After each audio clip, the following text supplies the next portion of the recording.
Hello hello आलेल्या सर्व प्रेक्षकांचं सर्वज्ञ मीडिया आणि हिंदू गर्जना प्रतिष्ठानाच्या वतीनं सहर्ष स्वागत. थोड्याच वेळात आपल्या कार्यक्रमाला सुरुवात होणार आहे. तत्पूर्वी आपल्याला फक्त पुढच्या 3 रांगा राखीव ठेवायच्या आहेत. आलेल्या सर्व पाहुणे मंडळीचं सहर्ष स्वागत आहे. अवघ्या 5 ते 10 मिनिटांमध्ये सर्व मान्यवर या ठिकाणी उपस्थित होणार आहेत.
हॅलो हॅलो हॅलो हॅलो थोड्याच वेळात या ठिकाणी आपल्या या पुस्तक प्रकाशनाच्या कार्यक्रमासाठी राज्याचे विधानसभेचे विरोधी पक्षनेते सन्मान्य देवेंद्रजी फडणवीस साहेब, त्याचप्रमाणे भारतीय जनता पार्टीचे प्रदेशाध्यक्ष सन्मान्य चंद्रकांत दादा पाटील, तसेच राष्ट्रीय स्वयंसेवक संघाचे प्रांत कार्यवाह प्रवीणजी दबडगाव या सर्व मान्यवरांचं थोड्याच वेळात या ठिकाणी आगमन होणार आहे. थोड्याच वेळात आपल्या कार्यक्रमाला देखील सुरुवात होणार आहे. हा पुस्तक प्रकाशन सोहळा झाल्यानंतर त्याच्या प्रती आपल्याला मिळणार आहे. सर्वांना जाताना फक्त आपण त्या आठवणी घेऊन जायच्या आहेत.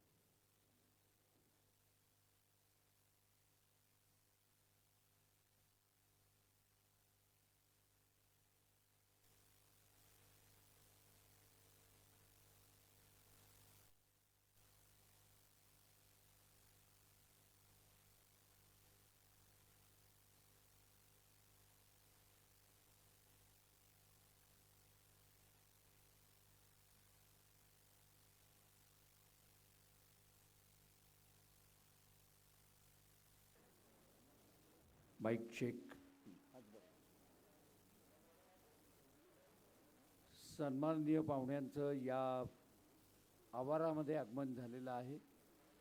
आज जिथे गरज तिथे धीरज या फोटोबुकचं प्रकाशन सोहळा आणि त्याचबरोबर या लेडी रमाबाई हॉल, ज्याला एक ऐतिहासिक महत्त्व आहे, या हॉलचंही उद्घाटन असा संयुक्त कार्यक्रम आहे. त्यामुळे मान्यवर पाहुणे या सभागृहात येण्यापूर्वी फीत कापून लेडी रमाबाई हॉलचं रीतसर उद्घाटन करतील आणि मग सभागृहात प्रवेश करतील.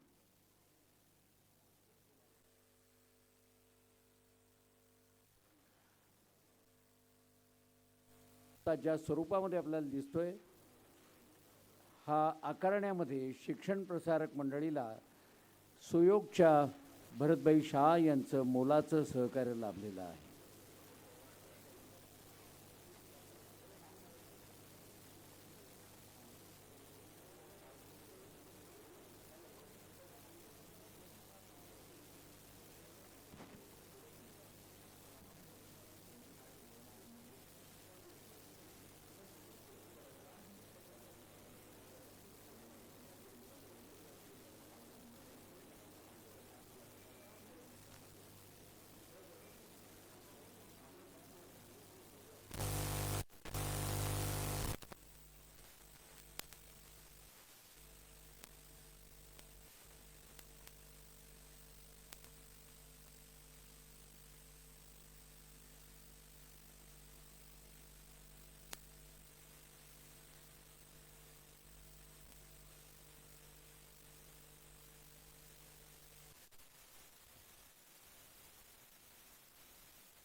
सन्माननीय पाहुण्यांचं काही क्षणातच या सभागृहामध्ये आगमन होत आहे.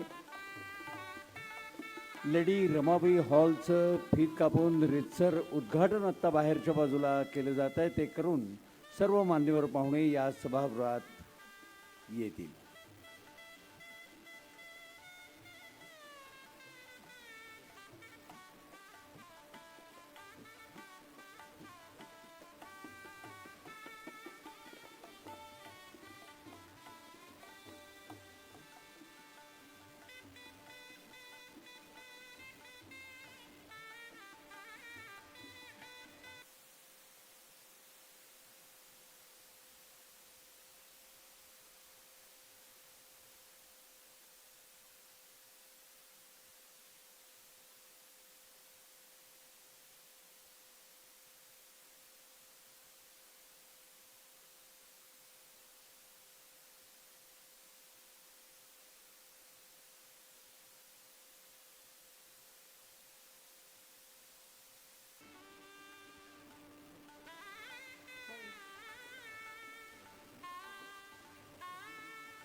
सन्माननीय देवेंद्रजी फडणवीस यांचं सभागृहामध्ये आगमन होत आहे.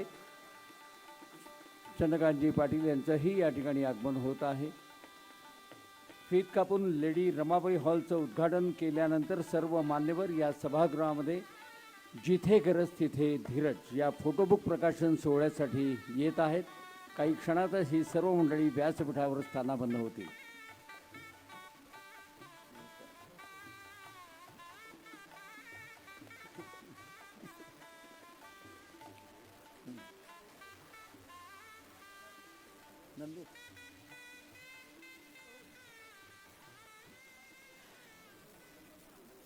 नमस्कार.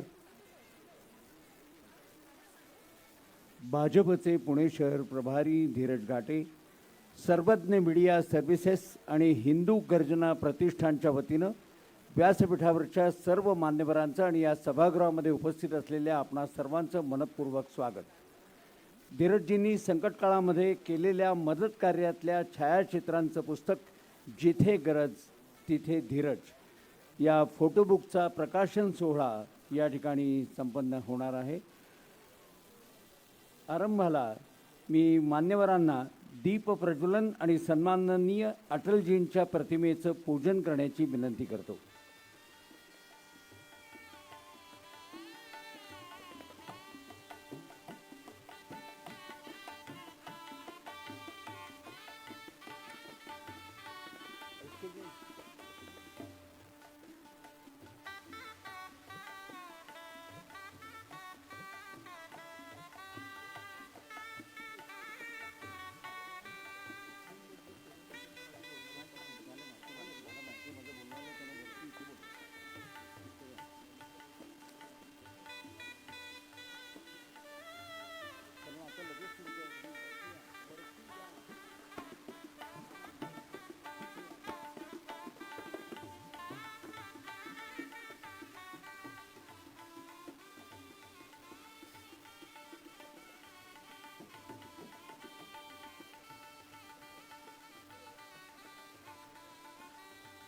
सन्माननीय पाहुण्यांच्या हस्ते अटलजींच्या प्रतिमेचं पूजन आणि दीप प्रज्वलन करून कार्यक्रमाचा आरंभ झालेला आहे. आणि या सभागृहात येण्यापूर्वी आज ह्या पहिल्याच कार्यक्रमानं हा नूतन हॉल सुरू होत असल्यामुळे लेडी रमाबाई हॉलचं उद्घाटनही सर्व मान्यवरांनी बाहेरच्या बाजूला फीत कापून केलेलं आहे.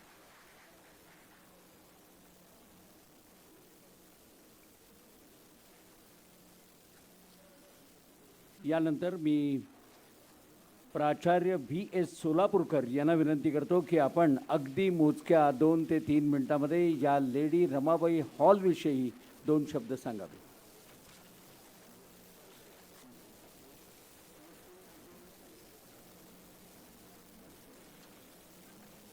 महाराष्ट्राचे माजी मुख्यमंत्री आणि विरोधी पक्षनेते माननीय देवेंद्रजी फडणवीस, व्यासपीठावर उपस्थित असलेले सर्व मान्यवर, शिक्षण प्रसारक मंडळीचे सर्व पदाधिकारी आणि सभागृहात उपस्थित बंधू भगिनींनो, मी 2 ते 3 मिनिटांमध्ये लेडी रमाबाई हॉलबद्दल आपल्याला माहिती सांगणार आहे. लेडी रमाबाई हॉल ही एक अतिशय सुंदर आणि पवित्र अशी वास्तू आहे.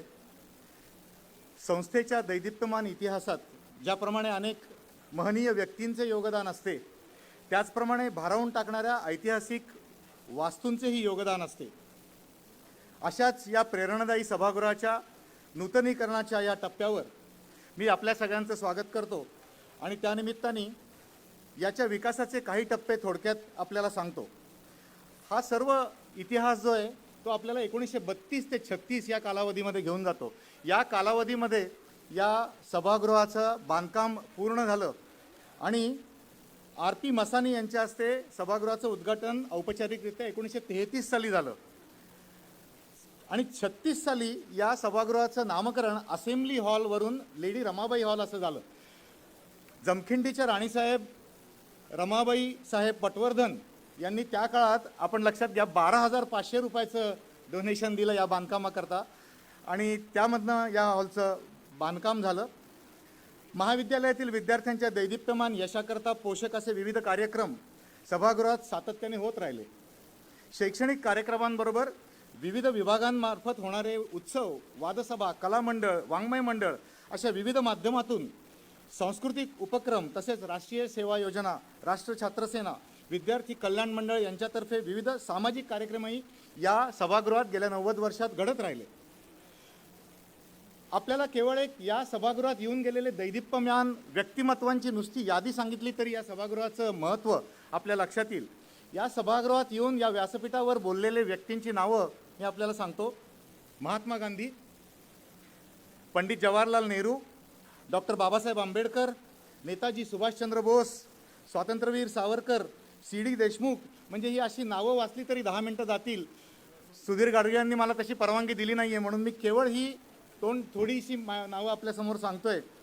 CV रामन, जयंत नारळीकर, मौलाना अब्दुल कमाल आझाद, त्याच्यानंतर धोंडो केशव कर्वे असे अनेक अतिशय उत्तुंग व्यक्तिमत्व या सभागृहामध्ये येऊन त्यांनी इथे आपलं भाषण, मनोगत व्यक्त केलेलं आहे. व्याख्यानांबरोबरच कला, क्रीडा, कार्यशाळा, योगध्यान. एक छोटासा उल्लेख करतो. 1938 साली योगाचार्य अय्यंगार यांनी त्यांचं कार्यशाळा या रमाबाई हॉलमध्ये 1938 साली घेतली होती आणि तसंच त्यामुळे विद्यार्थी आणि शिक्षक यांच्या व्यक्तिमत्व विकासात या वास्तूचे योगदान निश्चित उल्लेखनीय आहे. आणि आता या नूतनीकरणामुळे या सर्व शिक्षण, कला, क्रीडा याला पूरक अशा उपक्रमामध्ये अजून जोमाने आमचे विद्यार्थी व शिक्षक सहभागी होतील आणि या नूतन रूपात सज्ज झालेल्या भव्य वास्तूत महाविद्यालय दैदिप्यमान यश वृद्धिंगत करेल असा विश्वास मी याप्रसंगी व्यक्त करतो. धन्यवाद. प्राचार्यांना बंदी घालणारा मी कोण त्यांच्याच कॉलेजात, पण वेळेची मर्यादा असल्यामुळे एक कामाचा भाग म्हणून मी त्यांना फक्त कमी वेळेत आपण आटोपलं तर बरं होईल अशी विनंती केली. त्यांनी ती मान्य केली, त्याबद्दल धन्यवाद. यानंतर शिक्षण प्रसारक मंडळीचे अध्यक्ष ॲडव्होकेट SK जैन हे आपलं एक छोटंसं मनोगत व्यक्त करत आहे.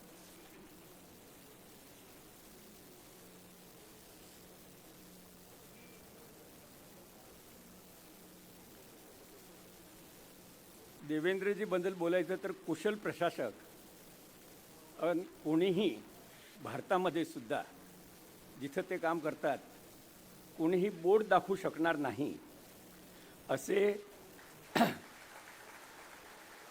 महाराष्ट्रात नव्हे तर आता भारताचे लाडके देवेंद्रजी फडणवीस असं म्हटलं तर वावगं होणार नाही.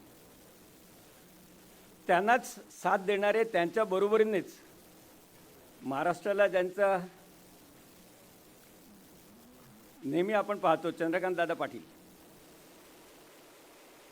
सतीशजी बापट, म्हणजे सर्वांची नावं घ्यायची म्हटलं तरी, परंतु असंच म्हणेल की या डायसवर बसलेले सर्व महानुभाव, आता जे नावं वाचून दाखवली की कोणी कोणी इथं भाषण केलं आहे, तर त्या पंक्तीमध्येच बसणारे म्हणून कदाचित आजचे जे उद्घाटक जे आहेत त्यांची आपण निवड केलेली आहे.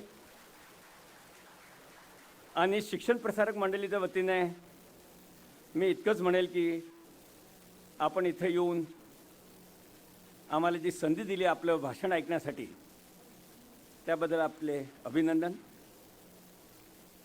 शिक्षण प्रसारक मंडळीचं 2 मिनिटांमध्ये जर सांगायचं तर असं की ह्या 5 वर्षामध्ये शिक्षण प्रसारक मंडळीचे सर्व कॉलेज ज्यांचं नॅक असेसमेंट झालं ते त्या सर्कलमध्ये सर्वात जास्त मार्कनी म्हणजे A++ असे सर्व कॉलेजेसचं दर्जा जो आहे तो संबंधित ऑथॉरिटीने मान्य केला आहे.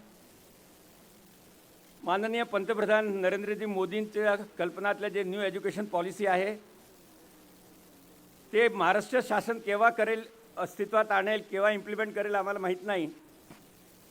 परंतु म्हणजे सध्याचं पुढचं काय होईल ते लवकरच समजेल. परंतु आम्ही मात्र स्किल डेव्हलपमेंट कोर्सेस किंवा क्रेडिट कोर्सेस किंवा डिप्लोमा कोर्सेस या वर्षापासूनच संस्थेच्या 4 कॉलेजमध्ये आम्ही इम्प्लिमेंट करायला सुरुवात केली आहे. बाकीचं संस्थेबद्दल मी म्हणावं तर खरंच त्याचं जसं आपण पान भरून निघतील. या संस्थेसाठी आजच्या कार्यक्रमाला डॉक्टर प्रवीण दबडगाव, राष्ट्रीय स्वयंसेवक संघाचे प्रांत कार्यवाह, महेशजी करपे, इतर सर्व आमदार सर्वच उपस्थित आहेत. ह्या सर्वांचं मी माझ्या वतीने शिक्षण प्रसारक मंडळीच्या वतीने स्वागत करतो व असंच म्हणेल की आज फार जास्त न बोलता जो कार्यक्रम महत्त्वाचा जो आहे तो चालू करण्यासाठी माझे 2 शब्दाला इथंच अल्पविराम देतो. जय हिंद, जय महाराष्ट्र. धन्यवाद जैन सर. यानंतर आजच्या कार्यक्रमाच्या आयोजकांपैकी एक असलेले सर्वज्ञ मीडिया सर्व्हिसेसचे आशिष चांदोरकर हे स्वागतपर प्रस्तावित करतील.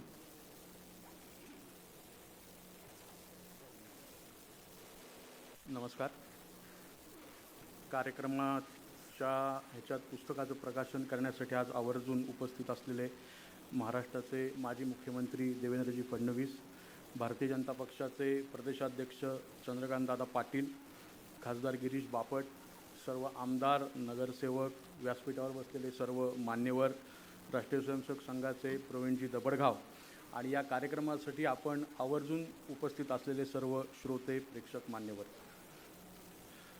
खरं तर आज हा कार्यक्रम होतो आहे आणि या कार्यक्रमाला मी उपस्थित आहे याचं श्रेय द्यायचं झालं तर ते धीरजला द्यावं लागेल.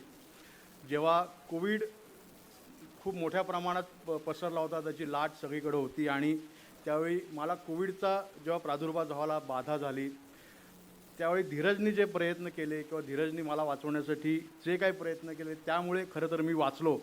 अन्यथा माझं काही खरं नव्हतं असं म्हटलं तरी चालू शकेल. याच कोविडच्या काळात फक्त मी नाही तर अनेक असे लोक होते की ज्यांचे प्राण धीरजच्या ऐनवेळी केलेल्या प्रयत्नांमुळे वाचले. जे गंभीर होते त्यांना ऐनवेळी हॉस्पिटलमध्ये जागा मिळवून देणं असेल, ऑक्सिजन बेड मिळवून देणं असेल किंवा ICU बेड मिळवून देणं असेल, अशा सर्व प्रकारचं काम केलं. त्यामुळं अनेक जण वाचले आणि त्यावेळी आमच्या डोक्यात अशी एक कल्पना आली की आपण गेली काही वर्ष जे काम करतो आहे त्या कार्यक्रमाचं एक संकलन व्हावं किंवा त्याचं एक पुस्तक प्रकाशित व्हावं, त्याचं काहीतरी संकलन व्हावं आणि ते प्रकाशित व्हावं या ची कल्पना त्या आपलं कोविडमधल्या सगळ्या कामाच्या वेळी आमच्या मनात आली. आणि मग फक्त कोविडच्या काळात केलेलं काम करण्यापेक्षा आपण गेली 10-12 वर्ष जे काम धीरज घाटे यांच्या माध्यमातून चालू आहे ते हिंदू गर्जना प्रतिष्ठान असेल, साने गुरुजी तरुण मंडळ असेल किंवा भारतीय जनता पार्टी असेल, या माध्यमातून जे काही काम चाललं आहे, जे संकट काळात, आपत्ती काळात लोकांच्या पाठीशी उभं राहण्याचं काम धीरज घाटे आणि मित्रपरिवाराने केलेलं आहे. मग त्या सगळ्यांचंच एकत्रित संकलन करावं असा विचार पुढे आला आणि त्यातनं हे बीड ते कोविड, जिथे गरज तिथे धीरज हे फोटोंचं संकलन असलेलं किंवा फोटो असलेलं फोटोबुक प्रकाशित आज होत आहे. याचा आम्हाला आनंद आहे. फोटोबुक करताना खूप आम्हाला एक तर मेहनत घ्यावी लागली, कारण धीरजचं असं आहे की त्याचे सारखे कार्यक्रम सुरू असतात. कुठं काही दुर्घटना घडली, कुठं काही चांगली गोष्ट घडली की धीरज हा पहिला मदतीला किंवा अभिनंदनाला धावून जाणारा कार्यकर्ता असं आम्ही त्याच्याकडे बघतो. प्रत्येक वेळी मदतीला धावून जाणारा असल्यामुळे त्याचं काम पण खूप मोठं आहे, त्याची कामाची व्याप्ती पण खूप आहे. त्यातनं निवडक फोटो काढणं, जवळपास 3-4 हजार फोटोमधनं काही फोटो निवडणं हे खूप कठीण काम होतं. ते काम करताना खूप मजा आली. दुसरी एक गोष्ट मला सांगावीशी वाटेल की अनेक राजकारणी किंवा अनेक नेते किंवा अनेक लोक असतात ते प्रोफेशनल फोटोग्राफर्स त्यांच्याबरोबर असतात किंवा त्यांनी एजन्सी दिलेली असते. पण धीरज घाटेच्या बाबतीत मला सांगायला आवडेल किंवा एक वेगळी गोष्ट मी शेअर नक्की करीन की त्याचे जे कार्यकर्ते आहेत त्यातले 2-3 कार्यकर्ते जे चांगल्या पद्धतीनं फोटोग्राफी करतात ते स्वतःहून त्याच्याबरोबर असतात, स्वतःहून त्याच्याबरोबर चांगले फोटो काढतात आणि त्या फोटोंना न्यूज व्हॅल्यू पण खूप आहे. मी अनेक वर्ष पत्रकारितेत होतो त्यामुळे मला फोटोमधली न्यूज व्हॅल्यू काय आहे, अँगल काय आहे, ॲक्शन काय आहे, मोमेंट काय आहे, तर ते सर्व मुद्दे किंवा सर्व घटक असलेले हे सर्व फोटो आहेत.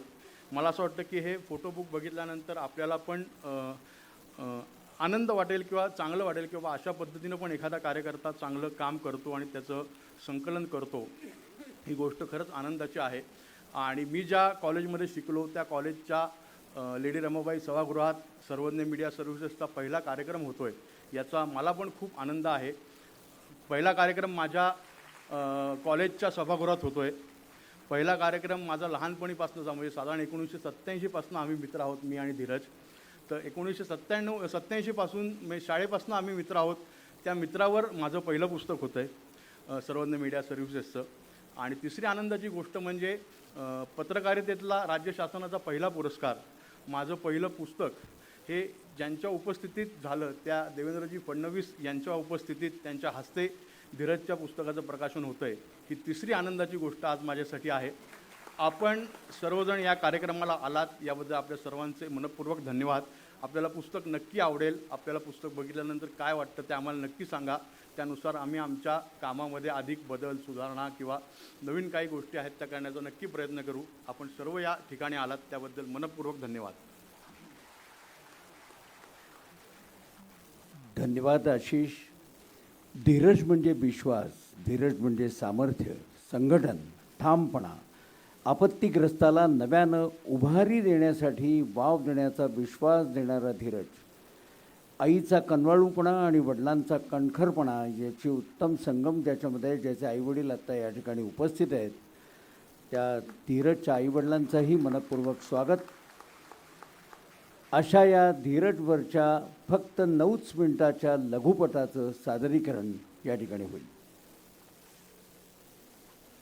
गोष्ट हाये पृथ्वी मोलाची, तू चाल पुढं तुला रगड्या भीती कशाची, परवा बी कुणाची.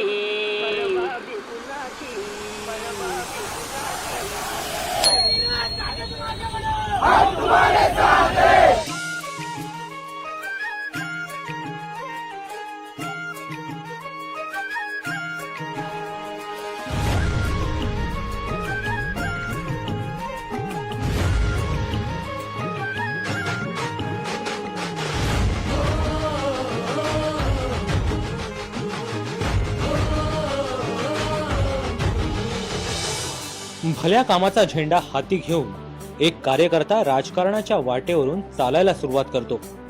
काट्याकुट्यानं भरलेल्या वाटेवर चालत राहतो. पाठीशी असते आई वडिलांच्या संस्काराची पुण्याई, राष्ट्रीय स्वयंसेवक संघाच्या विचारांची शिदोरी आणि स्वतःच्या संघटन कौशल्यानं मिळवलेले जीवाला जीव देणारे हजारो कार्यकर्ते. हीच त्याची संपत्ती आणि हेच त्याचं भांडवल. या जोरावर तो राजकीय क्षेत्रात स्वतःचं वेगळं स्थान निर्माण करतो आणि पुढे जात राहतो.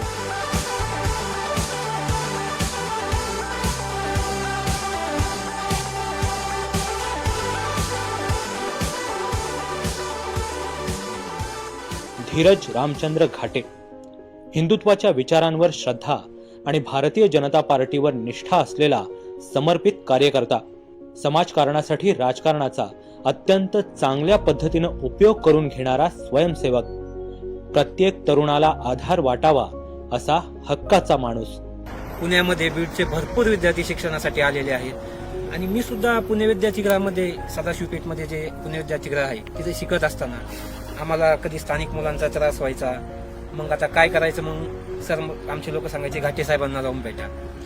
घाटे साहेबांना भेटलो की ते तिथल्या मुलांना म्हणजे जे आम्हाला स्थानिक त्रास काही अडी अडचण असू द्या आणि त्यातली त्यात बीडचा जर सांगितला जवळ की नाही थाप टाकणार खांद्यावर, बाळा काय नाव आहे तुझं, काय अडचण आहे तुला, म्हणजे एकदम सगळ्या गोष्टी आम्हाला एक घरचा आमचा मेंबर असल्यासारखं फील व्हायचं. देश हमें देता है सब कुछ, हम भी तो कुछ देना सीखे, असं म्हणत संकटात सापडलेल्या प्रत्येकाला मदतीचा हात पुढे करणारा दाता.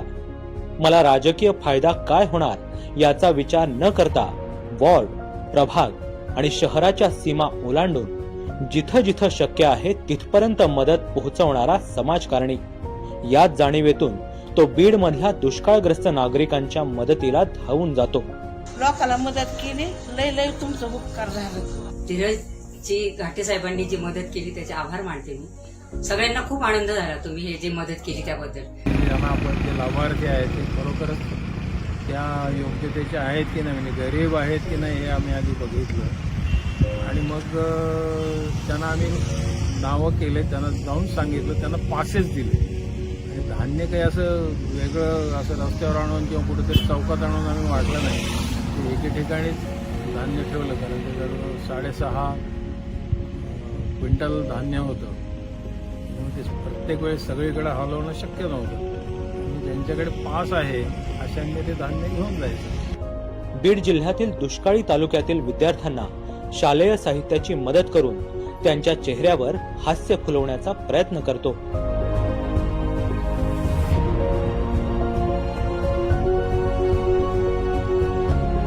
दरम्यानच्या काळामध्ये लातूर जिल्ह्यातील एका गावामध्ये एका मुलीने घरगुती कारणावरून शाळेला जायला दप्तर देत नाहीत म्हणून आत्महत्या केली होती.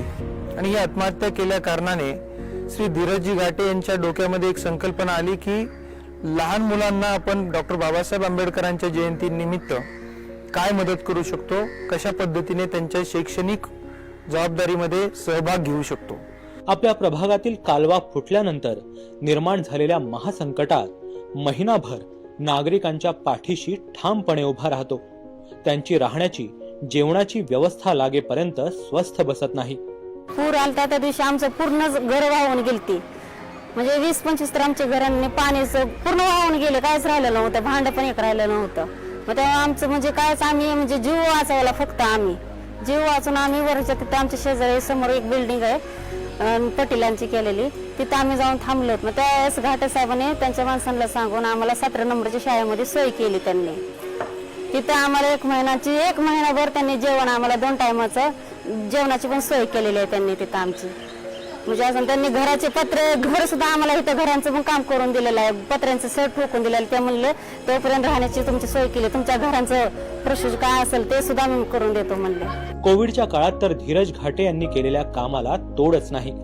15,000हून अधिक कुटुंबांना जवळपास 3 महिने केलेली धान्य शिध्याची मदत, भाजीची व्यवस्था, निर्जंतुकीकरण मोहीम, ज्येष्ठांची प्री कोविड तपासणी, सॅनिटायझर, मास्क आणि ग्लोव्हजचं वितरण आणि सर्वात महत्वाचं म्हणजे अनेक गंभीर रुग्णांना योग्य वेळी मदत करून अनेकांचे वाचवलेले प्राण. आज जी मी बोलतो ते घाटे साहेबांमुळे बोलतो. 22 जुलै रोजी माझी टेस्ट झाली आणि ती पॉझिटिव्ह आली. त्या काळामध्ये माझी ऑक्सिजन लेवल कमी झाली होती आणि मी नायडूला दाखल झालो होतो, ॲडमिट झालो होतो. त्यानंतर मला घाटे साहेबांनी फार मदत केली. नायडूमधून प्रशासनाला फोन करून त्यांनी मला नायडूतून दिनानाथला हलवलं. दिनानाथवरून मला डॉक्टरांची ट्रीटमेंट व्यवस्थित, डॉक्टरांशी फॉलोअप घेऊन त्यांची व्यवस्थिशीर संपर्क साधून माझ्या दिनानाथला औषधोपचारांची काही कमी भासू नये यासाठी त्यांनी फॉलोअप घेतला आणि मला दिनानाथला एकदम व्यवस्थितशीरपणे हलवण्यात आलं. मी माझ्या भाऊंना कॉन्फरन्स घेतली, दिनेश बडाईंना.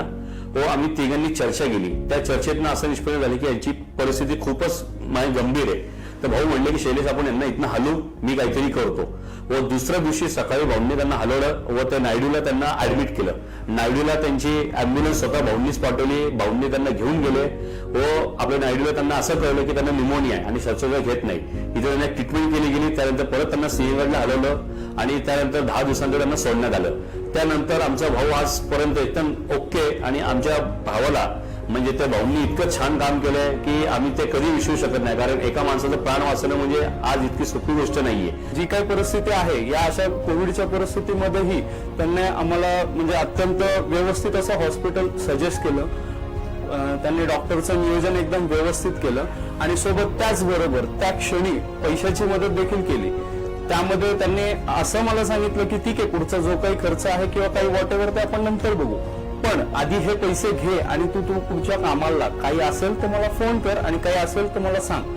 आणि याच्यामुळे माझं बाकीचं काम अत्यंत सोपं झालं. अनेकदा मानापमानाचे प्रसंग वाटेला येतात, पद येतात आणि जातात. कधी उमेदवारी मिळते, कधी पदरी निराशा येते, पण कार्यकर्ता कायम कार्यरत राहतो. प्रत्येक वेळी नव्या जोशानं भारतीय जनता पार्टीच्या कार्यात स्वतःला झोकून देतो. हीच त्याची खासियत. हा मित्र आज खऱ्या अर्थानं जेव्हा नगरसेवक म्हणून काम करतो, महापालिकेत सभागृह नेता म्हणून काम करतो, त्यावेळेला जनतेचे प्रश्न पोटतिडकीनं मांडताना ते सोडवताना आम्ही पाहिलेलं आहे. त्यामुळे अत्यंत चांगला हा उपक्रम आहे. 10 वर्षाच्या एकूण सगळ्या सामाजिक राजकीय मला असं वाटतं की विधायक अशा अनेक स्वरूपाचं काम ज्यांनी मागे उभं केलं 10 वर्षात, त्याचं एक चांगल्या प्रकारचं विश्लेषण मला असं वाटतं आशिषजी चांदोरकर सारखे पत्रकार आज मांडतायत. धीरज या नावातच धीर आहे. संकटात सापडलेल्या प्रत्येकाला धीर देण्याचं काम धीरजनं केलंय. फक्त धीराचे 4 शब्द सांगितले आणि विषय संपला असं नाही, तर प्रत्येक वेळी आपत्तीग्रस्तांच्या पाठीशी ठामपणे उभं राहण्याचं काम त्यांनी केलंय. 30 वर्ष समाजकारणात आणि 21 वर्ष राजकारणात असलेल्या धीरज यांच्या वाटचालीत अनेक मैलाचे दगड आहेत.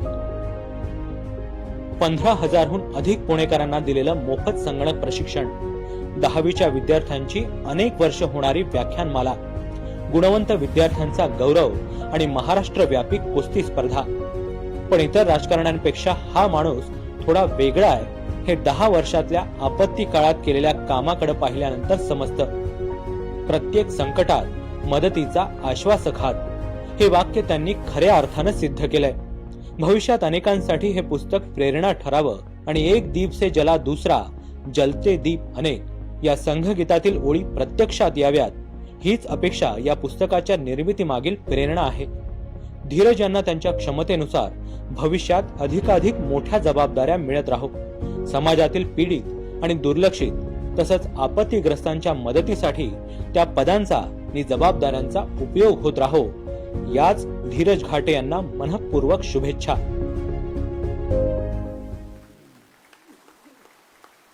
प्रत्यक्ष पुस्तकाच्या प्रकाशनापूर्वी आपण प्रातिनिधिक 5 प्रमुख पाहुण्यांचा स्वागतपर सन्मान या ठिकाणी करणार आहोत. आज पाहुणेही खूप आहेत, पण आपण वेळेच्या मर्यादेमध्ये 5 जणांचा प्रातिनिधिक स्वरूपात स्वागतपर सन्मान करू. सर्वप्रथम सन्माननीय देवेश यांचं स्वागत करतील राजेंद्र फाटे.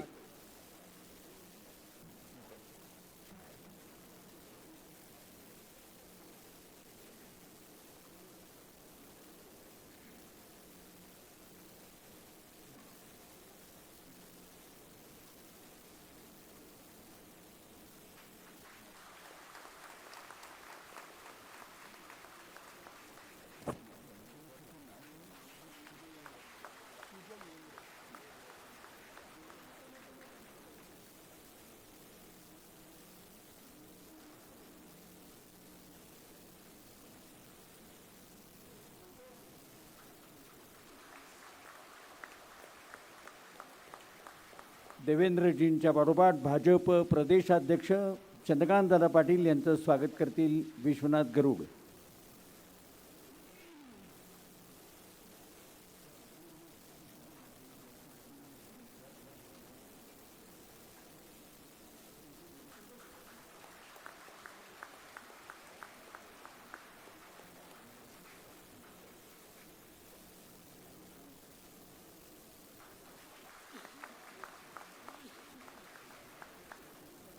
त्यांच्या पाठोपाठ राष्ट्रीय स्वयंसेवक संघाचे प्रांत कार्यवाह डॉक्टर प्रवीणजी दबडगाव यांचं सन्माननीय स्वागत करतील श्रीयुत पंचमुखी.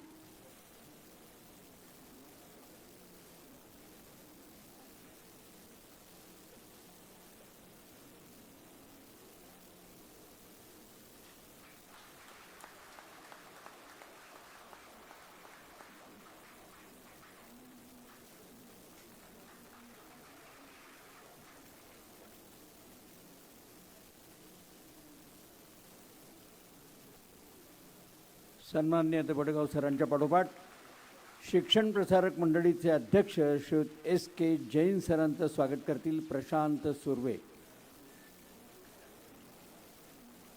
प्रशांत सुर्वे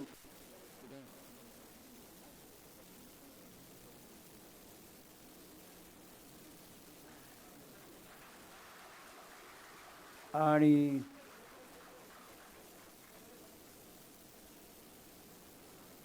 त्यांच्या पाठोपाठ खासदार गिरीश बापट यांचं स्वागत करतील आशिष चांदोरकर.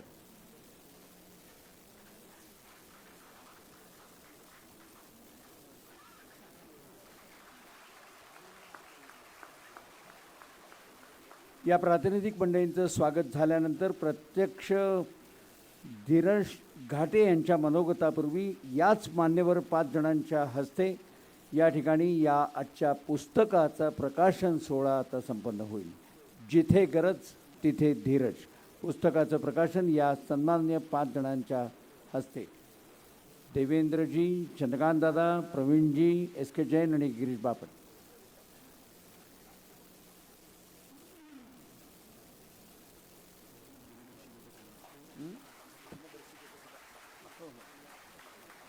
आणि दिनदर्शिकेचंही प्रकाशन या ठिकाणी होत आहे.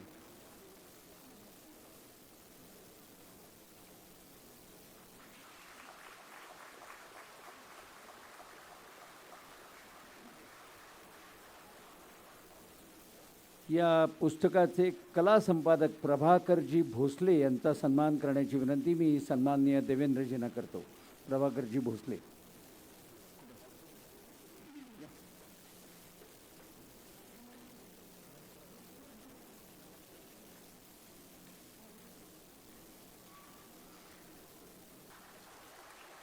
त्याचप्रमाणे हे सुंदर पुस्तक आकाराला येण्यामध्ये यातल्या छायाचित्रांचा मोठा भाग आहे. त्यातल्या 3 छायाचित्रकार आसिफ इबुशे,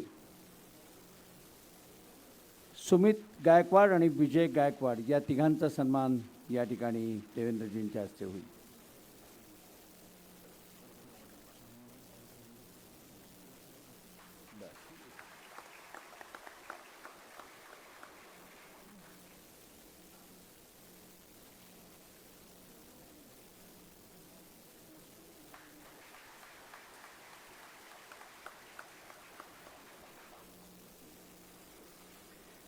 व्यासपीठावरील मान्यवरांपैकी अजून एक सन्मान या ठिकाणी आहे. तो आशिष चांदोरकर करतील ॲडव्होकेट नंदू फडके यांचा.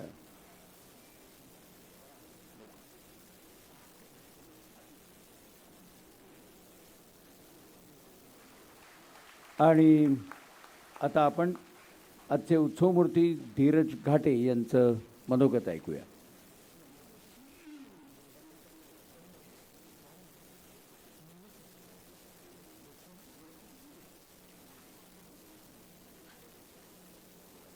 आज सर्वज्ञ मीडिया आणि हिंदू गर्जना प्रतिष्ठानच्या माध्यमातून गेल्या 10 वर्षातील आपत्ती काळामध्ये केलेल्या कामाच्या पुस्तकाचं प्रकाशन महाराष्ट्र राज्याचे विरोधी पक्षनेते आदरणीय देवेंद्रजी फडणवीस साहेब, त्याचबरोबर भारतीय जनता पार्टी महाराष्ट्र प्रदेशाचे अध्यक्ष आदरणीय दादा, राष्ट्रीय स्वयंसेवक संघाचे पश्चिम महाराष्ट्र प्रांताचे कार्यवाह डॉक्टर प्रवीणजी दबडगाव, पुण्यनगरीचे खासदार आदरणीय गिरीशभाऊ बापट, ज्या संस्थेच्या सभागृहामध्ये आपण कार्यक्रम घेतोय अशा शिप्रमंडळीचे अध्यक्ष ॲडव्होकेट S.K. जैन, कार्यक्रमाला उपस्थित सर्वच मान्यवर मंडळी, बंधू आणि भगिनींनो, खरं तर गेले 25 ते 28 वर्ष राजकीय आणि सामाजिक जीवनामध्ये काम करत असताना कायमच वेगवेगळ्या कार्यक्रमांच्या माध्यमातून लोकांसमोर जाण्याचा योग आला. हे सगळं करत असताना केलेल्या कामांचं कुठंतरी जनतेसमोर सादरीकरण व्हावं, आपण जे काम करतोय हे काम लोकांसमोर अधिक चांगल्या पद्धतीने मांडता यावं म्हणून आशिष आणि विश्वनाथ यांनी एक संकल्पना पुढे आणली की आपण एक पुस्तक करूयात आणि या पुस्तकाच्या माध्यमातून आपण ज्या काळामध्ये समाजाला गरज होती, ज्या काळात समाज अडचणीत होता, अशा काळात आपण जे काम केलं. मला आठवतं की देवेंद्रजी, आम्ही बीडच्या दुष्काळापासून या कामाची जर मांडणी करताना सुरुवात केली, म्हणजे बीडमध्ये ज्यावेळेस दुष्काळ पडला होता त्यावेळेस पुणे शहरामधनं हे काम करत असताना आपण नागरिकांचा सहभाग हा तेवढाच महत्त्वाचा आणि महत्त्वपूर्ण करून घेतला. म्हणजे बीडमध्ये दुष्काळ पडला असला तरी आपण पुणेकरांना आवाहन केलं की आपण प्रत्येकाने 1 किलो धान्य द्या, आणि या धान्याच्या माध्यमातून मला सांगायला आनंद होतो की आपण जवळजवळ 70,000 किलो धान्य पुण्यातनं गोळा केलं आणि बीडमधल्या दुष्काळग्रस्त भागामध्ये हे आपण दिलं. तसंच शालेय साहित्य असेल, 25 लाख रुपयाचं शालेय साहित्य, त्याचं प्रातिनिधिक स्वरूपामध्ये आपण बालगंधर्वला देवेंद्रजींच्या हस्तेच तो कार्यक्रम केला होता, आणि मराठवाड्यातल्या काही विद्यार्थ्यांना आपण इथं पुण्यामध्ये शालेय साहित्य दिलं, आणि नंतर बीड जिल्ह्यामध्ये ते साहित्य आपण सुपूर्द केलं. असे वेगवेगळे कार्यक्रम अभिनवपणे येणाऱ्या संकल्पना पुढं आल्या. म्हणजे एकदा आपण कार्यकर्त्यांनी ठरवलं की एखाद्या भागामध्ये एखादी आपत्ती आली, आपण तिथं तळ ठोकून उभं राहायचं आणि त्या आपत्तीला सामोरं जायचं आणि तिथल्या नागरिकांना मदत करायची. हे स्वाभाविकच आहे की आपले कार्यकर्ते हे सगळे संघाच्या रचनेतनं आलेले आहेत, संघाच्या संस्कारातनं आलेले आहेत. त्यामुळे संघाच्या संस्कारातनं आपल्याला हे सगळं शिकायला मिळालं की कुठंही संकट आलं, कुठेही अडचण आली तर संघाचा स्वयंसेवक, भारतीय जनता पार्टीचा कार्यकर्ता हा तिथं ठामपणे उभं राहतो. देवेंद्रजी, मध्यंतरी कोकणामध्ये चक्रीवादळाचा तडाखा आला होता. चक्रीवादळाच्या या सगळ्या प्रकोपामध्ये आपल्याला माहिती आहे की तिथं खूप मोठं नुकसान झालं होतं, आणि आपणच 2 दिवसापूर्वी अंजर्ले गावामध्ये जाऊन आला होतात आणि आपण आवाहन केलं भारतीय जनता पार्टीच्या कार्यकर्त्यांना की आपण त्या भागामध्ये मोठी मदत करावीत, नागरिकांना जे जे आवश्यक आहे ते मदत द्यावीत. आणि आपल्या सगळ्या कार्यकर्त्यांनी आदरणीय चंद्रकांत दादांच्या उपस्थितीमध्ये अंजर्ले गावासाठी पत्रे असतील, घराला लागणारे वासे असतील किंवा कौलं असतील, अशा स्वरूपाची 10 लाख रुपयाची मदत प्रत्यक्ष कार्यकर्त्यांनी त्या ठिकाणी जाऊन केली. कोविडमध्ये तर पुणे शहरामध्ये आपण पाहतो की भारतीय जनता पार्टीचा कार्यकर्ताच रस्त्यावरती उतरला होता, आणि भारतीय जनता पार्टीच्या कार्यकर्त्यांनी, संघाच्या कार्यकर्त्यांनी ज्या पद्धतीने हे सगळे मदत केली. म्हणजे या पुस्तकाच्या माध्यमातून मी असं सांगू इच्छितो की हे पुस्तक जरी जिथे गरज तिथे धीरज असं नाव असलं या पुस्तकाला, बीड ते कोविड हा सगळा प्रवास मांडला असला तरी हा केवळ धीरज घाटे आणि त्याच्याबरोबरचे कार्यकर्ते असं नाही, तर हे संघाच्या संस्कारामध्ये वाढलेले संघाचे कार्यकर्ते आणि भारतीय जनता पार्टीच्या कार्यकर्त्यांना अभिप्रेत असणारं जे काम आपल्या सगळ्या कार्यकर्त्यांनी केलं त्याची मांडणी या पुस्तकाच्या रूपाने केली असं मला या निमित्ताने सांगावंसं वाटतं. कोविडमध्ये तर आपल्या कार्यकर्त्यांनी खूप मोठं काम पुणे शहरामध्ये केलं, आणि या कार्यक्रमाच्या माध्यमातून आज आपण हे पुस्तकाचं प्रकाशन देवेंद्रजींच्या हस्ते केले. सुधीर भाऊ अध्यक्ष असताना ते नेहमी म्हणायचे की भारतीय जनता पार्टीचे कार्यकर्ते काम खूप करतात पण ते पॅकेजिंगला कमी पडतात, आणि मला असं वाटतं की आता हे पॅकेजिंगचं काम चांगलं, याचं प्रकटीकरण समाजासमोर यावं असं आशिषनी आणि विश्वनाथनी प्रयत्न केला आहे. या पुस्तकाच्या माध्यमातून आपण खूप चांगलं केलेलं काम समाजासमोर आणण्याचा प्रयत्न या निमित्ताने करतोय. आज आपण सर्वजण या कार्यक्रमाला चांगल्या संख्येने उपस्थित झालात. देवेंद्रजी आणि दादा असं दुग्ध शर्करा योग या कार्यक्रमाच्या निमित्ताने या ठिकाणी आपल्या सगळ्यांसमोर आहे. खूप चांगला कार्यक्रम या ठिकाणी संपन्न होतोय आणि आपली सगळ्यांची उपस्थिती ही सुद्धा अभिनंदनीय आहे. आज आपण सगळे चांगल्या संख्येने उपस्थित राहिलात त्याबद्दल मी पुनश्च एकदा आपल्या सर्वांचा आभार मानतो आणि माझे 2 शब्द संपवतो. धन्यवाद. जय हिंद, जय महाराष्ट्र. पुढच्या मनोगताकडे जाण्यापूर्वी एक उल्लेख आवर्जून करतो. मगाशी धीरजच्या आई वडिलांचा उल्लेख आपण केलात, पण धीरजच्या या सगळ्या कामापाठी त्याच्या पत्नी भक्तिताई यांचा मोठा वाटा आहे. आपण त्यांच्यासाठी एकदा टाळ्यांचा दाद देऊया. यानंतर आपल्यासमोर गिरीशजी बापट बोलतील.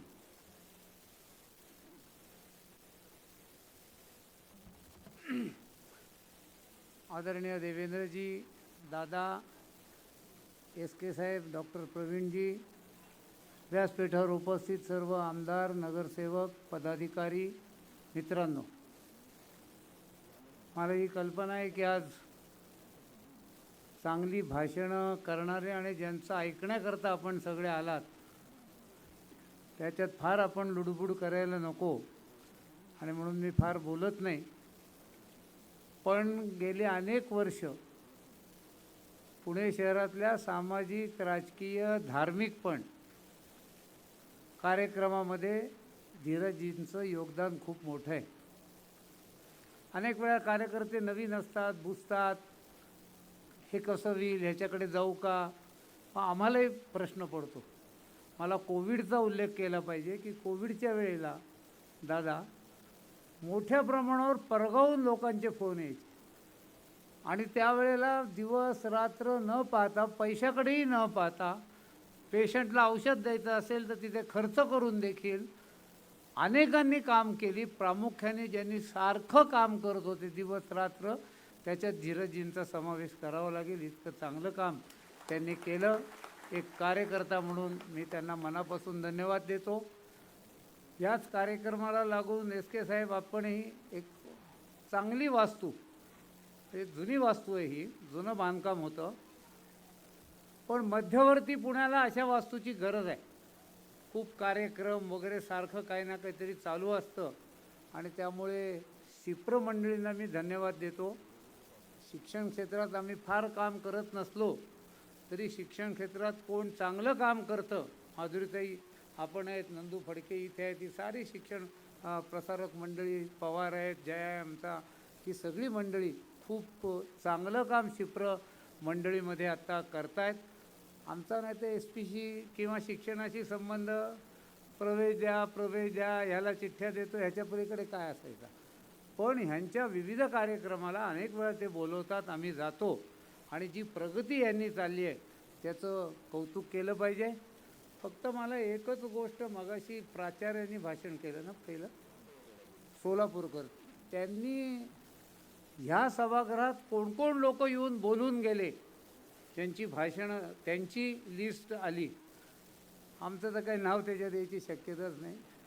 पण उद्या जर एस.के. साहेब गडबड करणाऱ्यांची लिस्ट तयार करायची झाली तर या सभागृहात अनेक वेळा आम्ही गडबडी केल्या आहेत. कारण अनेकांची भाषणं उधळून लावण्यापासून ते त्याचं कोणाला ऐकूच जाऊ नये इथपर्यंत, तर त्याच्यात सगळ्यात शेवटी का विना गिरीश बापटचं नाव नक्की येईल ही मला खात्री आहे. कारण इतक्या गडबड्या मी या हॉलमध्ये केलेल्या आहेत. पण शिप्र मंडळींनी खूपच चांगलं काम, विनोदाचा भाग सोडून देऊ, आपण केलेलं आहे. मी त्या सर्वांचा मनापासून धन्यवाद देतो, शुभेच्छा देतो आणि माझं बोलणं संपवतो. जय हिंद. यानंतर सन्माननीय प्रदेशाध्यक्ष चंद्रकांतदादा पाटील.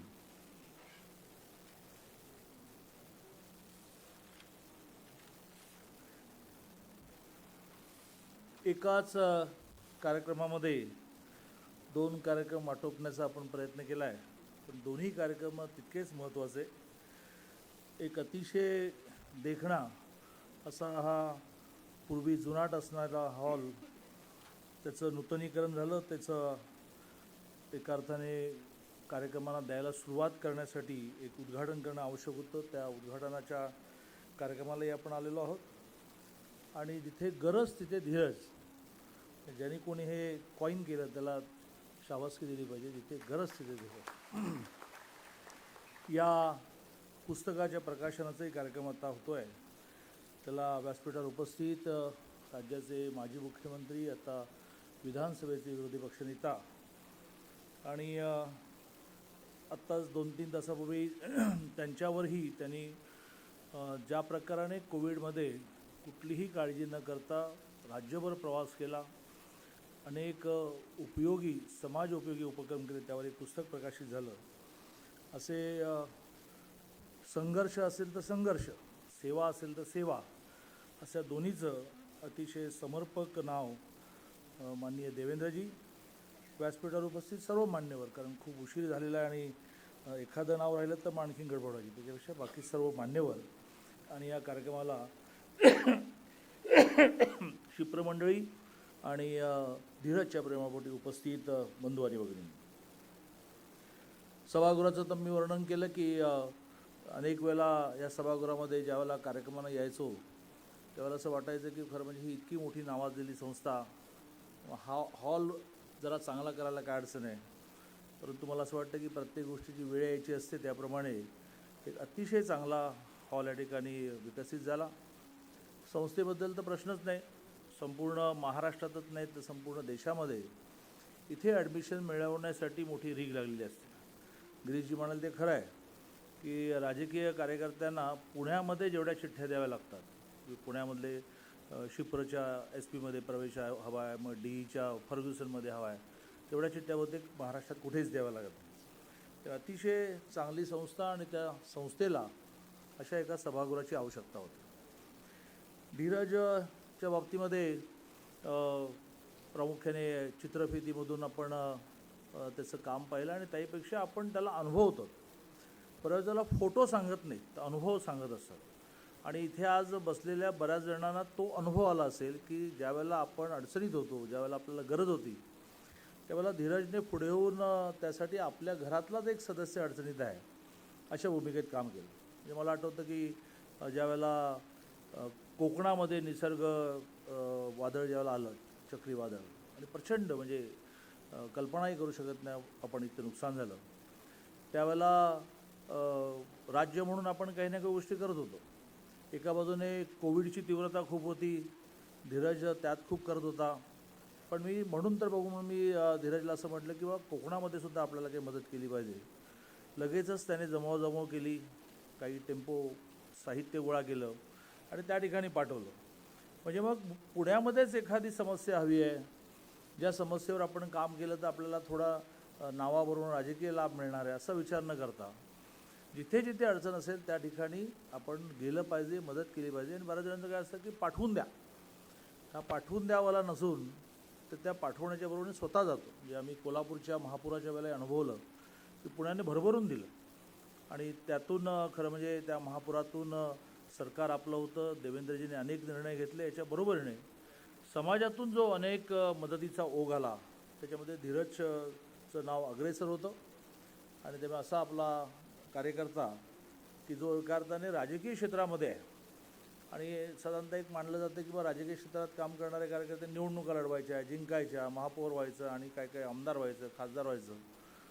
परंतु हे जे रूप एका अर्थाने धीरजने प्रकट केलेलं आहे की निवडणुकांच्या बरोबरीने समाजाला उपयोगी पडणाऱ्या गोष्टीसुद्धा मी करणार, ही भारतीय जनता पार्टीची, राष्ट्रीय स्वयंसेवक संघाची आम्हाला सगळ्यांना शिकवणूक आहे. की ठीक आहे, जी घटना आपण स्वीकारली त्यात निवडणुका आल्या, त्या निवडणुका जिंकणं आलं, जिंकणाऱ्याच्या हातामध्ये तिजोरीची किल्ली आली, त्या तिजोरीच्या किल्लीमधून विकास हा नॉर्मल मॅनपेक्षा कितीतरी पटीने जास्त करता येतो.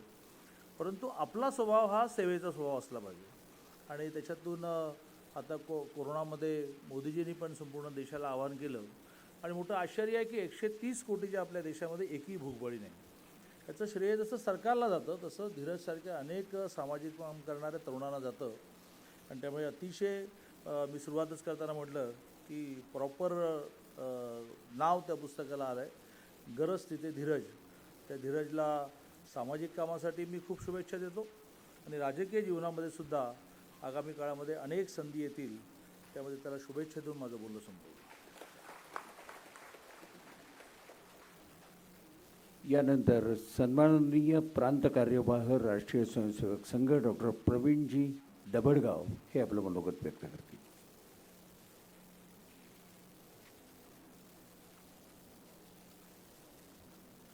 नमस्कार. आज 25 डिसेंबर आदरणीय अटलजींचा जन्मदिवस. त्यांच्या पवित्र स्मृतीस अभिवादन करून मी माझ्या बोलण्याला सुरुवात करतो. आपल्या पुण्याच्या उपमहापौर शेंडगे वहिनी, आदरणीय श्री देवेंद्रजी, माननीय श्री चंद्रकांत दादा, आदरणीय श्री गिरीश भाऊ, शिक्षण प्रसारक मंडळीचे सन्माननीय अध्यक्ष ॲडव्होकेट नंदूजी फडके, कार्याध्यक्ष आदरणीय SK जैन सर, उपाध्यक्ष श्री भाऊ चितळे, उपस्थित आमदार बंधू भगिनी, भारतीय जनता पक्षाचे सर्व पदाधिकारी, शिक्षण प्रसारक मंडळीचे सर्व गव्हर्निंग काउन्सिलचे सदस्य, आपल्या सर्वांचे लाडके आणि सर्वांना सातत्याने प्रेरणा देणारे आणि प्रामुख्याने प्रेम देणारे असे आपले धीरजभाऊ घाटे आणि उपस्थित कार्यकर्ता बंधू आणि भगिनी. कोणतीही आपत्ती आली की त्या ठिकाणच्या समाज बांधवांसाठी स्वतःची जीवाची पर्वा न करता धावून जाणे हा सहज स्वभाव जो आहे हा संघ स्वयंसेवकांचा रोजच्या शाखेत जाण्यामुळे घडतो. मला असं वाटतं की असे अनेक कार्यकर्ते की जे रोजच्या शाखेमध्ये गेलेले आहेत आणि ज्यांनी सहजपणे अशा प्रकारची मदत केलेली आहे की की ज्यांना कोणाला सांगता येत नाही, परंतु अशी भरपूर मदत अनेक कार्यकर्ते करतात. मला असं वाटतं आपले धीरज भाऊ त्यातलेच एक स्वयंसेवक आहेत आणि त्यानंतर कार्यकर्ते आहेत. सर्वांना बरोबर घेऊन जाणारे, सर्वांना कामाला लावणारे आणि सर्वांना प्रेरणा देणारे एक आघाडीचे व्यक्तिमत्व हे आपले धीरज भाऊ आहेत. पुण्यामध्ये असे असंख्य कार्यकर्ते आहेत आणि हे असंख्य कार्यकर्ते घडवण्यामध्ये धीरज भाऊंचा खूप मोठा सहभाग आहे. दांडेकर पुलाच्या वस्तीमध्ये ज्यावेळेस कॅनॉलचं पाणी शिरलं होतं आणि काही दिवसानंतर त्या ठिकाणी पूर आला होता, या दोन्ही वेळेला मी तिथे अनेक वेळेला गेलेलो होतो. धीरज भाऊंची सगळी टीम रात्रंदिवस त्यात काम करताना मी प्रत्यक्ष बघितलेली आहे. प्रत्यक्ष त्या ठिकाणचं सामान बाहेर काढणं, रोजचं जेवण देणं, हे सहजपणा जो आहे हा त्यांच्या सगळ्या कार्यकर्त्यांमध्ये. त्याच्यामुळे या ठिकाणी सर्व उपस्थित असणाऱ्या कार्यकर्त्यांचं मला या ठिकाणी विशेष कौतुक करावं असं वाटतं आणि मी हे डोळ्यांनी प्रत्यक्ष बघितलेलं आहे. त्याचबरोबर बीडसारख्या गावामध्ये धीरज भाऊ पूर्वी जिल्हा प्रचारक होते. संघाचं जे प्रचारक जीवन असतं ते प्रत्यक्ष त्यांनी अनुभवलेलं आहे. त्याच्यामुळे खालच्या स्तरावरती काय चालतं, काय लोकांची स्थिती असते, घरगुती काय अडचणी असतात, हे प्रत्यक्ष त्यांनी अनुभवलेलं आहे. आणि मग त्याच्यामुळे बीडच्या परिसरामध्ये जेव्हा दुष्काळ पडला तर स्वाभाविकपणे तिथले जुने मित्र त्यांना आठवले की अरे त्यांना आता मदतीची गरज आहे. आणि म्हणून बीडला प्रत्यक्ष जाऊन त्या ठिकाणी आले, तिथली माहिती घेतली, सगळी तिथल्या कार्यकर्त्यांना भेटले, प्रचारकांना भेटले, कार्यवाहांना भेटले आणि तुम्हाला काय मदत हवी याची मागणी त्यांनी त्या ठिकाणी केली सगळ्यांना. आणि मग पुण्यामधल्या सगळ्या कार्यकर्त्यांनी सहजपणे मदत गोळा केली आणि ते त्यांच्यापर्यंत योग्य प्रमाणे पोचण्याची जी कष्ट करायला लागतात ते सर्व धीरज भाऊंच्या सगळ्या टीमने केलेले. हे प्रत्यक्ष मी बघितलेलं आहे. आणि म्हणून प्रामुख्याने असा विचार केला तर कोविडसारख्या या भयानक महामारीत पुण्यातल्या अनेक स्वयंसेवक कार्यकर्त्यांनी सर्वप्रथम दाट लोकवस्तीमध्ये स्क्रीनिंगचा कार्यक्रम हाती घेतला. खरं तर अवघड होतं. या ठिकाणी पुणे महानगराचे कार्यवाह बसलेत महेशराव करपे, प्रामुख्याने त्यांनी नेतृत्व या सगळ्या विषयाचं केलेलं होतं की कोविडसारखा आजार आहे आणि लोक घाबरत होती, ज्या काळामध्ये शेजारीच्या माणसाकडे पण जात नव्हती, अशा कार्यामध्ये नेमक्या वेळामध्ये आपले सर्व कार्यकर्ते, त्याच्यामध्ये भाजपचे पण कार्यकर्ते अनेक सामील झालेले होते, अनेक नगरसेवक होते, त्यांनी खूप चांगल्या प्रकारे मदत केली आणि प्रत्यक्ष स्क्रीनिंगमध्ये या सगळ्या वस्त्यांमध्ये उतरले. लक्षात असलं की हे सगळं करत असताना प्रशासनाची पण मदतीची आवश्यकता आहे. म्हणून प्रशासकीय अधिकाऱ्यांना योग्य वेळामध्ये भेटणं, त्यांची मदत मिळवणं, त्यांचा विश्वास संपादन करणं, त्याचबरोबर हे सगळं करत असताना काही उद्योजकांना पण या निमित्ताने या कामामध्ये आणणं, त्यांच्याकडनं काही निधी घेणं आणि तो निधी योग्य प्रकारे वापरणं, या सर्व कार्यामध्ये आपले सगळे कार्यकर्ते सहभागी होते. याच्यामध्ये धीरज भाऊंनी चालवलेले जे कोविडचं जे केंद्र आहे याचा खूप उपयोग अनेक कार्यकर्त्यांना झाला. कारण की रात्री अपरात्री फोन यायचे, मी अनेक फोन अटेंड करायचो, आपले अनेक कार्यकर्ते फोनवरती बसायचे. एक दिवस असा होता की 5:30 ते 10:30 सलग 5 तास मी फोनवरती होतो. अनेक लांब लांबच्या कार्यकर्त्यांचे फोन यायचे आणि धीरज भाऊ या ठिकाणी बसले, त्यांना सहज फोन केला की तुमच्या केंद्रामध्ये जागा आहे का, तर ते जागा करून द्यायचे. या ठिकाणी दीनानाथ हॉस्पिटलचे डॉक्टर भट पण बसलेले आहेत, त्यांनाही कधी फोन केला तर ते जागा करून द्यायचे. कुठल्याही डॉक्टरनी कधी आम्हाला नकार दिला नाही. सह्याद्री हॉस्पिटलचे चारुदत्त आपटे, अशा प्रत्येक हॉस्पिटलची ही मदत ही करण्यामध्ये आपले सगळे कार्यकर्ते यशस्वी झाले. आणि म्हणून या सगळ्या गोष्टींमध्ये या सगळ्या प्रशासकीय अधिकाऱ्यांना एक चांगल्या प्रकारचा विश्वास निर्माण झाला की हे चांगलं काम फक्त संघ कार्यकर्तेच करू शकतात.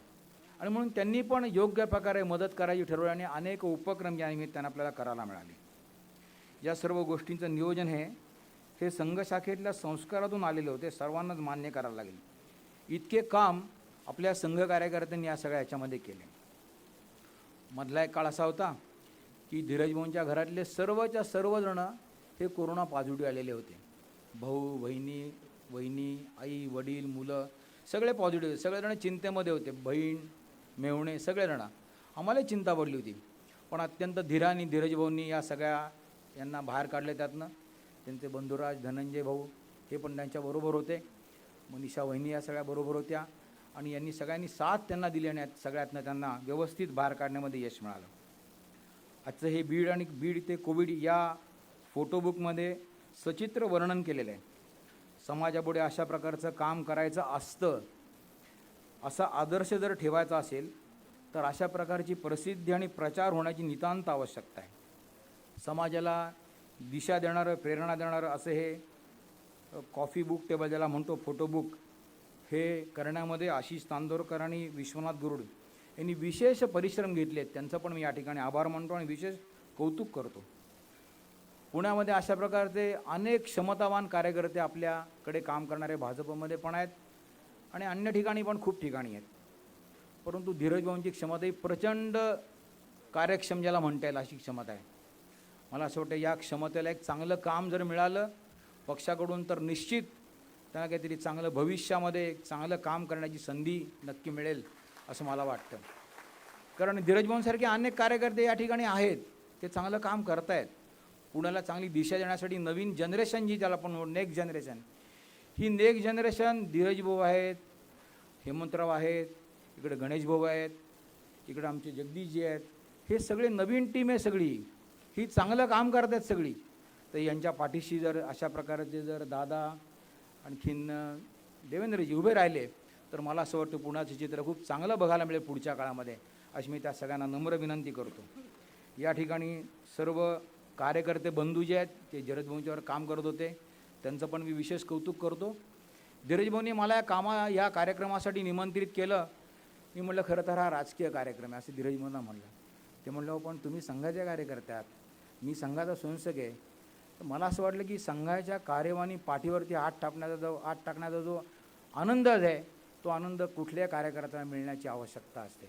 असं त्यांच्या पाठीवर हात टाकण्यासाठी संघाच्या कार्यकर्त्यांच्या वतीनं मी या ठिकाणी मुद्दामून आलेले मुद्दामून उल्लेख करण्यासारखं वाटतं. मी या सर्वांचं विशेष कौतुक करतो आणि त्या सर्वांना पुढच्या सामाजिक कार्यासाठी शुभेच्छा देतो आणि माझ्या या ठिकाणी बोलण्याला विराम देतो. धन्यवाद. धन्यवाद डॉक्टर दबडगावजी.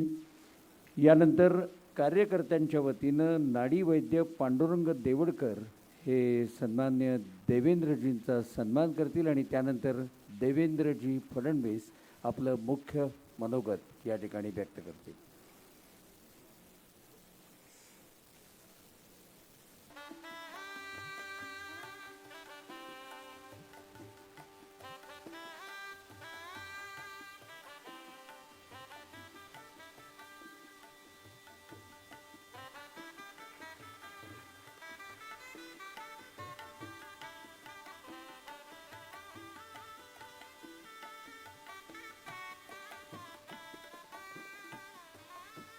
आणि आता सन्माननीय देवेंद्रजी फडणवीस.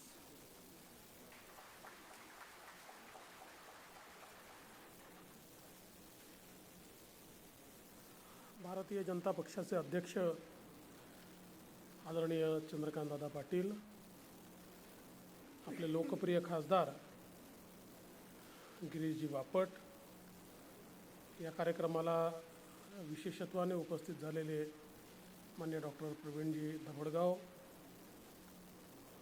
Advocate S.K. जैन, माधुरीताई मिसाळ, जगदीशजी मुळीक, मुक्ताताई टिळक, भीमरावजी तपकीर, सुनीलजी कांबळे, सरस्वतीताई शेंडगे, गणेशजी बिडकर, आशिष चांदूरकर, इंदू फडके, मंचावरील सर्व मान्यवर आणि या ठिकाणी उपस्थित सर्व भगिनी आणि बंधूंनो,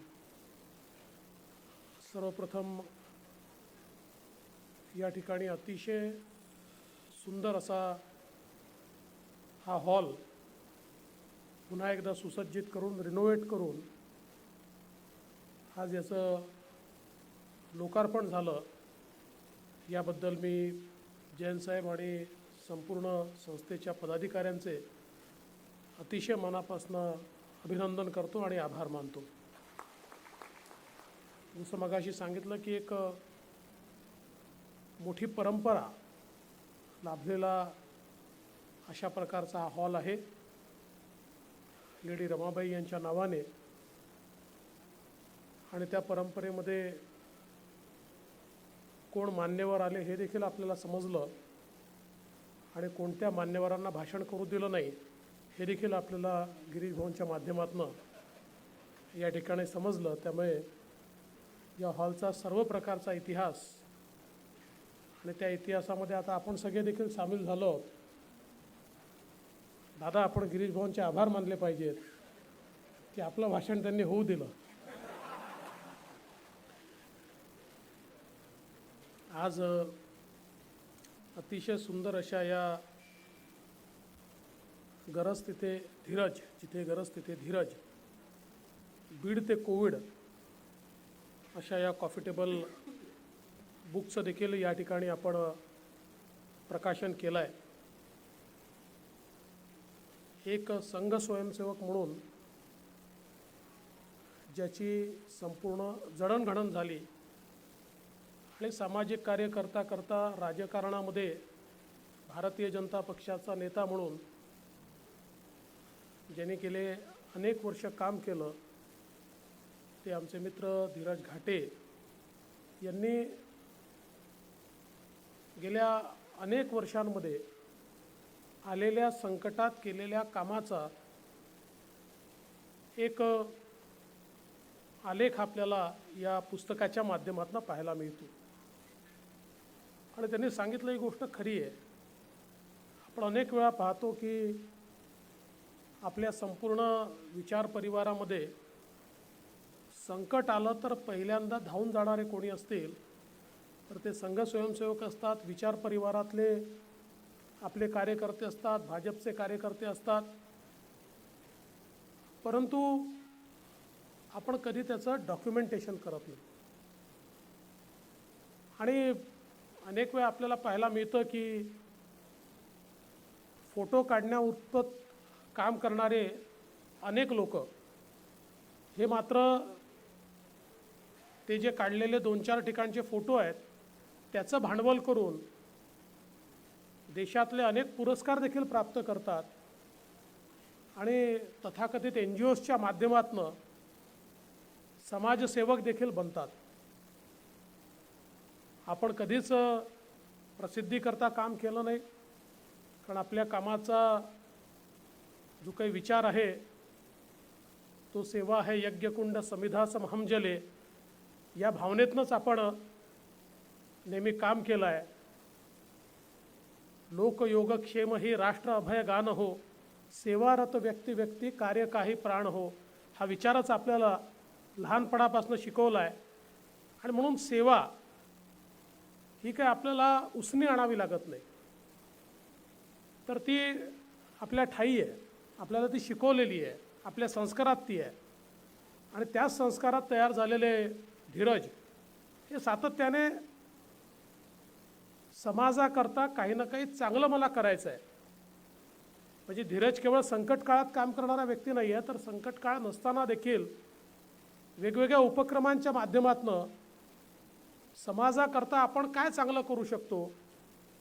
मला आठवतं अनेक वर्षापूर्वी त्यांनी जे कम्प्युटर शिक्षण सुरू केलं होतं त्याच्या एका कार्यक्रमाला मी गेलो आणि अतिशय गरीब झोपडपट्टीतले तरुण तरुणी मुलं यांना ते शिक्षण मिळाल्यानंतर, ते सर्टिफिकेट मिळाल्यानंतर त्याचं जे अप्रूप हे मला पाहायला मिळालं ते खरोखर अत्यंत महत्त्वाचं होतं.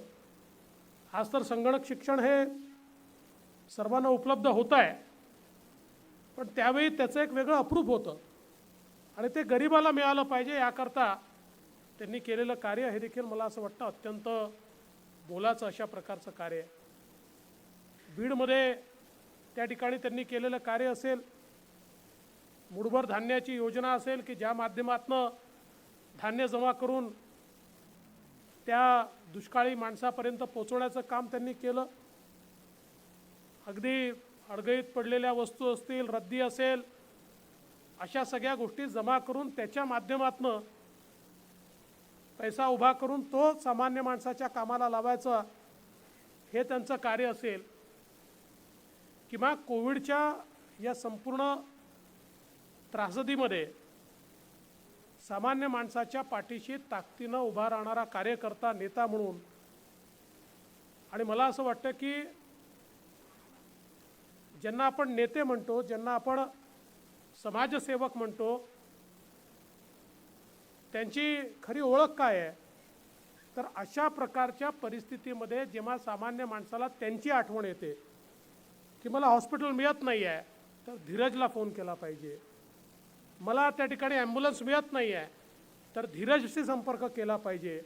मला असं वाटतं की हा जो काही एक कॉन्फिडन्स लोकांच्या मनामध्ये त्यांच्या कार्यातनं तयार झाला की आमच्या पाठीशी धीरज धावून येणारच, आणि या कोविडच्या काळामध्ये अनेक लोकांना उपचार देण्यापासून तर अनेक लोकांपर्यंत रेशन पोचवण्यापर्यंतचे अनेक कामं ही त्या ठिकाणी त्यांनी केली.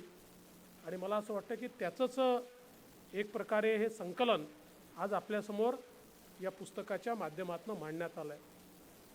जेव्हा कोविडची सुरुवात झाली आणि आपले पंतप्रधान माननीय मोदीजींनी ही अपेक्षा व्यक्त केली की भारतीय जनता पक्षाच्या कार्यकर्त्यांनी त्या ठिकाणी सेवा केली पाहिजे.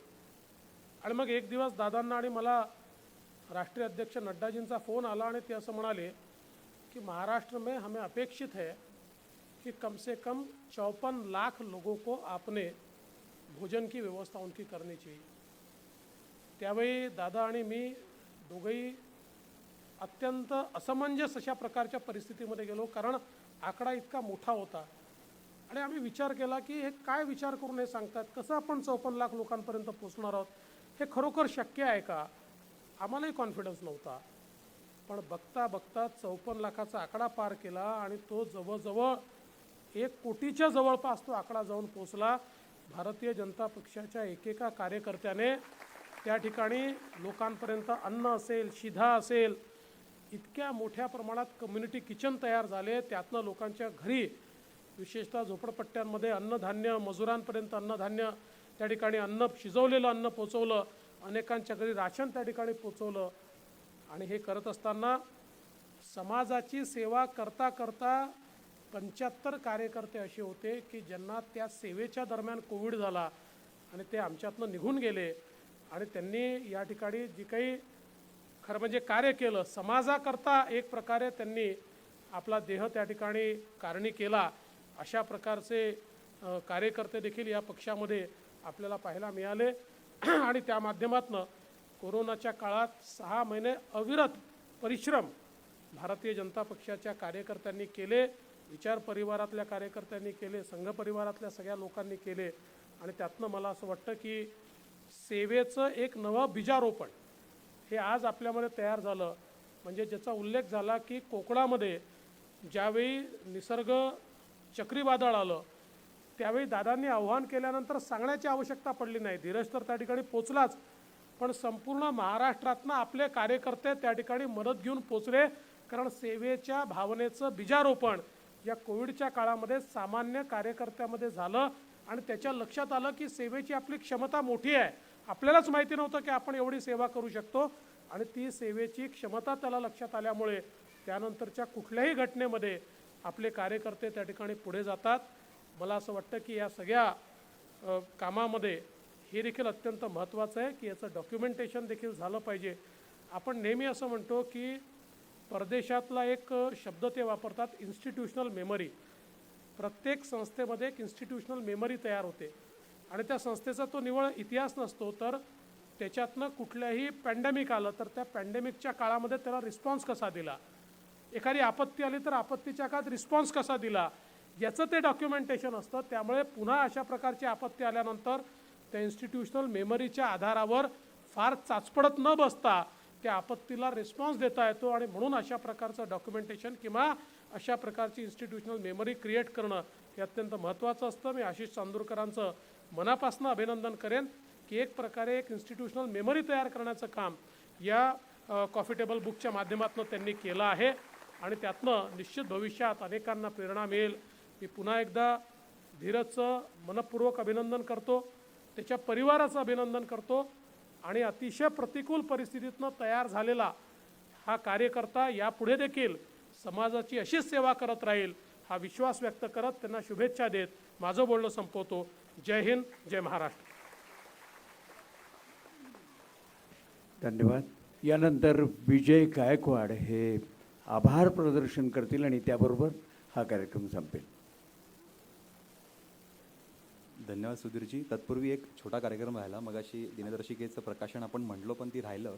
तर मी मान्यवरांना विनंती करेल की आपण दिनदर्शिकेचं त्या ठिकाणी प्रकाशन करून घ्यायचं आहे.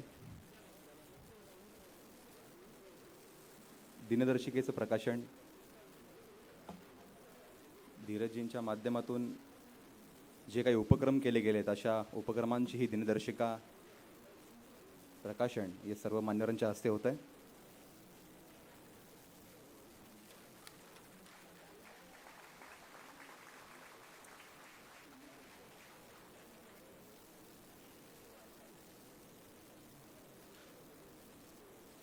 धन्यवाद. या बीड ते कोविड जिथे गरज तिथे धीरज या पुस्तकाच्या प्रकाशन सोहळ्याला भारतीय जनता पार्टीचे प्रदेशाध्यक्ष सन्मान्य चंद्रकांत दादा पाटील, त्याचप्रमाणे विधानसभा विरोधी पक्षनेते सन्मान्य देवेंद्रजी फडणवीस साहेब असतील,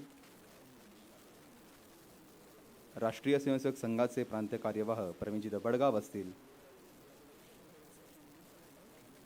तसेच खासदार गिरीशभाऊ बापट, सर्व आमदार, सर्व नगरसेवक, त्याचप्रमाणे शिक्षण प्रसारक मंडळीचे अध्यक्ष SK जैन सर असतील, ज्यांनी उत्तम निवेदन केलं असे सन्मान्य सुधीरजी गाडगीळ असतील, त्याचप्रमाणे या संपूर्ण कार्यक्रमाचं थेट प्रक्षेपण करण्याचं ज्यांनी काम पाहिलं असे ऑसम ॲडव्हर्टायझिंगचे पवन सर असतील, या सर्वच मंडळींचं या कार्यक्रमाला पूर्ण सहकार्य लाभलं. त्याचप्रमाणे आपण सर्वजण एवढ्या मोठ्या प्रमाणामध्ये या ठिकाणी उपस्थित राहिला त्याबद्दल देखील सर्वज्ञ मीडिया असेल, हिंदू गर्जना प्रतिष्ठान असेल, या सर्वांच्या वतीनं मी आपले आभार मानतो. बाहेर देखील अनेक प्रेक्षक त्या स्क्रीनजवळ आहेत.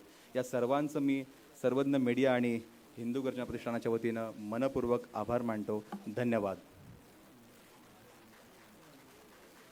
सर्व प्रेक्षकांना विनंती आहे की बाहेर जाताना आपण जे आपले अंक आहे तो बाहेर ठेवलेला आहे, जाताना आपण आठवणीने घ्यायचं आहे. या कार्यक्रमाला आपण सर्वजण मोठ्या संख्येने उपस्थित राहिला आहात. भारतीय जनता पार्टीचे सर्व नगरसेवक असतील, पदाधिकारी असतील, शहराध्यक्ष असतील, आमदार असतील, खासदार असतील, अनेक ज्ञाती संस्थांचे काही प्रमुख असतील, या सर्वच मंडळींनी सर्वज्ञ मीडिया असेल, हिंदू गर्जना प्रतिष्ठान असेल, धीरजजींवरती दाखवलेल्या प्रेमाबद्दल आम्ही आपलं मनपूर्वक आभार मानतो. सर्वांना विनंती आहे की आपण जाताना थोडं काळजीपूर्वक जायचं आहे. जाताना आपल्याला आपला हा जो कॉफी टेबल बुक आहे ते देखील आपल्याला घेऊन जायचं आहे.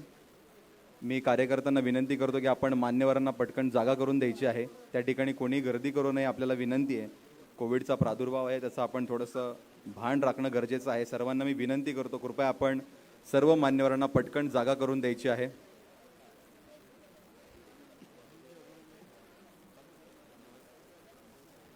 धीरजजींच्या माध्यमातून मोफत ॲम्ब्युलन्स ज्या सुरू आहे त्यामध्ये आज आणखी एक नव्या ॲम्ब्युलन्सची भर पडली आहे. त्याचा देखील लोकार्पण सोहळा या ठिकाणी येण्या अगोदरच झालेला आहे. सर्व मान्यवरांचं, सर्व प्रेक्षकांचं या कार्यक्रमाच्या निमित्तानं मी आभार मानतो. धन्यवाद. जाताना आपलं दिनदर्शिका आणि कॉफी टेबल बुक आपल्याला घेऊन जायचं आहे आठवणीने. सर्व कार्यकर्त्यांना विनंती की आपण मान्यवरांना पटकन जागा करून द्यायची आहे. आपल्याला विनंती आहे, कोणीही त्या ठिकाणी गडबड करणार नाही. आपल्याला विनंती की आपण पटकन वाट करून द्यायची आहे.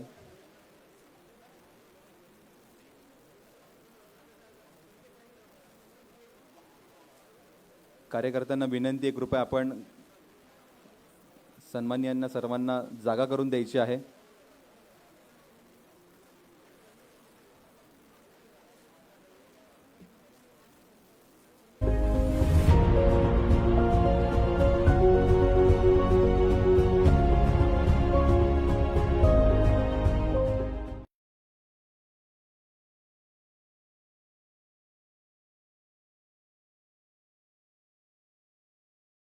व्यासपीठाच्या उजव्या बाजूला केलेली आहे. सन्मान्य आशिषजी चांदोरकर त्या ठिकाणी आपल्याला भेटू शकतात. विश्वनाथ गरुड सर असतील आणि प्रभाकर भोसले सर असतील, या सर्व अफाट मंडळींना आपल्याला व्यासपीठाच्या उजव्या बाजूला भेटता येईल. जाताना आपण कॉफी टेबल बुक न विसरता घेऊन जायचं आहे.